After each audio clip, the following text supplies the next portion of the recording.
Bonjour à tous. Dans l'actualité de ce mercredi 18 mai, le projet du Grand Stade relancé après plusieurs mois d'attente. Gérard Collomb l'a confirmé hier. La déclaration d'intérêt général vient d'être validée par le gouvernement. Une nouvelle qui, si elle réjouit le maire de Lyon et le président de l'OL, ne semble pas avoir pour autant entamé la détermination de leurs opposants. Benoît d'Autriche. Gérard Collomb a le sourire, c'est officiel ou presque, le Stade des Lumières sera bien déclaré d'intérêt général et l'État versera 20 millions d'euros. Une décision qui s'était fait attendre, alors forcément le maire de Lyon est soulagé.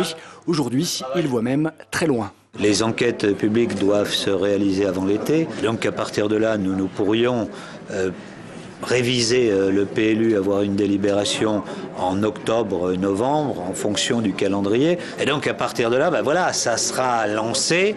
Il faut 2 ans à peu près de travaux, c'est-à-dire qu'on est encore dans le timing qu'on s'était fixé.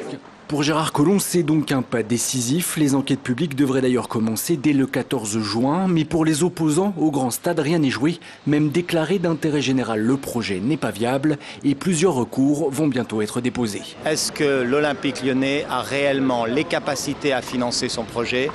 Pour l'instant, il n'a apporté aucune preuve de sa capacité, aucune garantie d'achèvement qu'on obtient de banques ou d'autres partenaires financiers. C'est clair, la bataille autour du Stade des Lumières est loin d'être terminée, d'autant que dans 2 jours, une autre décision est attendue, la liste des 9 stades de l'Euro 2016. Lyon est candidat évidemment avec son Stade des Lumières. La grogne des riverains du quai Gilet ne faiblit pas. Réunis en association, ils étaient hier soir plusieurs dizaines à manifester pour dénoncer la construction prochaine du pont Schumann. En cause, selon eux, les nombreuses nuisances que devrait occasionner l'arrivée de cet ouvrage dans le quartier d'ici 2014. Vous allez avoir un pont à 2 fois 2 voies de circulation de 26 mètres de large qui va boucher totalement la vue pour les habitants jusqu'au 5e étage, qui va apporter un maximum de trafic qui va se déverser sur le quai Gilet.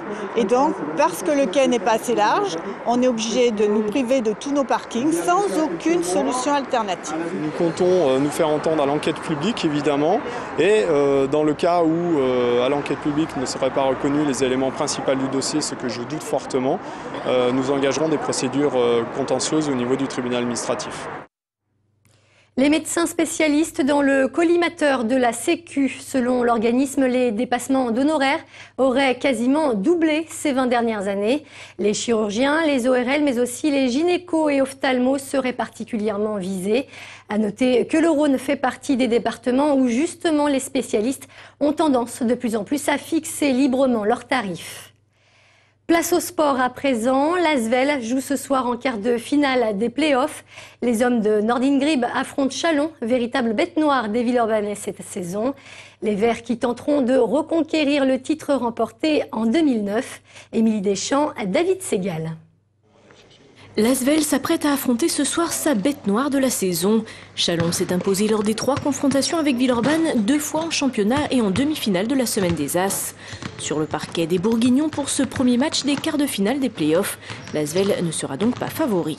On part quand même malgré tout en outsider parce qu'on finit quand même 6e du championnat, 3e. Donc je pense que c'est plus eux qui ont la pression sur ce premier match. Du moins. Chalon, 3e de la saison régulière et vainqueur de la Coupe de France, n'était pas attendu à un tel niveau cette saison. Mais les Villeurbanais qui n'ont pas participé aux play-offs l'an passé ont soif de ces grands rendez-vous. Et l'Asvel qui enregistre le retour de Matt Walsh ce soir aborde avec confiance ses phases finales. Il y a 3 semaines maintenant, on a perdu chez eux d'un petit point sans Matt Walsh. Donc je pense que c'est pas un problème. Enfin, on n'a pas peur à ce niveau-là. On repart à 0 là. Entre les matchs perdus contre eux ou les matchs encourageants contre eux, là on met tout à 0 là, c'est les playoffs. Et les Villeurbanais le savent, même s'ils auront une seconde chance samedi lors du match retour. La rencontre de ce soir doit les lancer sur une bonne dynamique. Je pense que le premier match est le plus important pour nous parce qu'on n'a pas l'avantage du terrain. De jouer en 3 matchs, ce serait compliqué de finir chez eux. Donc il faut vraiment aller gagner ce match et essayer de boucler tout ça à la maison dès samedi. Hier, dans les autres quarts de finale, Gravelines a battu Roanne et Cholet s'est imposé face au Mans. L'Asvel recevra Chalon à l'Astrobal pour le match retour samedi prochain à 18h45. Pour finir, un rendez-vous à ne pas rater pour les amoureux des bobolides. Une vente aux enchères de 22 voitures de luxe se déroule aujourd'hui à Saint-Priest. Parmi les modèles présentés, 3 Porsche, 2 Aston Martin ou encore des Ferrari. Des véhicules provenant d'une société lyonnaise placée en liquidation judiciaire. Prix de vente entre 15 000 et 60 000 euros. C'est la fin de ce journal. Avant de se quitter, un petit mot sur vos rendez-vous sur TLM. À 18h05, retrouvez Gaming Lyon, l'émission consacrée aux jeux vidéo. À 18h15, ce sera Lyon l'International. Sandrine Audrin s'intéresse cette semaine aux courts séjours urbains. Quant à moi, je vous donne rendez-vous dès 17h pour le 3 minutes chrono. Excellent après-midi sur TLM.